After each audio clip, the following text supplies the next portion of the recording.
light. She commandeered the room in the basement of her dorm room as soon as she realized she would have to pull an all-nighter in order to prepare for tomorrow's final exam. Her roommate, Jenna, liked to get to bed early, so she packed up everything she thought she would need and went downstairs to study. And study, and study some more. It was 2 o'clock when she realized that she'd left one of the textbooks upstairs on her bed. With a dramatic sigh, she rose and climbed the stairs slowly to her third-floor dorm room. The lights were dim in the long hallway, and the old boards creaked under her weary tread. She reached her room and turned the handle as softly as she could, pushing the door open just enough to slip inside, so that the hall lights wouldn't wake her roommate. The room was filled with a strange metallic smell. She frowned a bit, her arms breaking out into chills. There was a strange feeling of malice in the room, as if a malevolent gaze was fixed upon her. It was a mind trick. The all-nighter was catching up with her. She could hear Jenna breathing on the far side of the room, a heavy sound, almost as if she had been running.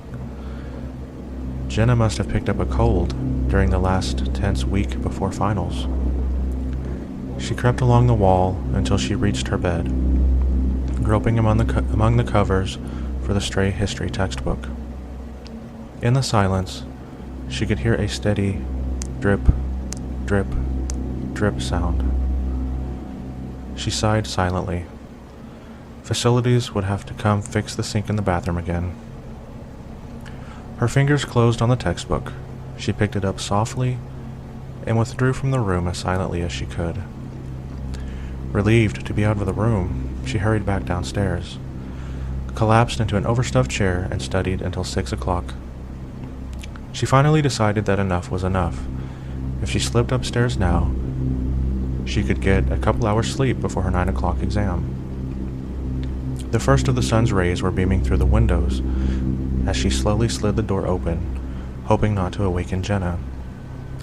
Her nose was met by an earthly, metallic smell a second before her eyes registered the scene in her dorm room. Jenna was spread eagled on top of her bed against the far wall, her throat cut from ear to ear, and her nightdress stained with blood.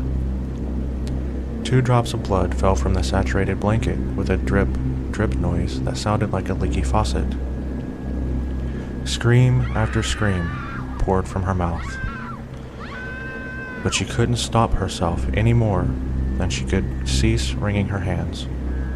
All along the hallway, doors slammed and footsteps came running down the passage. Within moments, other students had gathered in her doorway, and one of her friends gripped her arm with a shaking hand and pointed a trembling finger toward the wall. Her eyes widened in shock at what she saw. Then she fainted into her friend's arms. On the wall, above her bed, written in her roommate's blood, were the words, "Aren't you glad you didn't turn on the light?"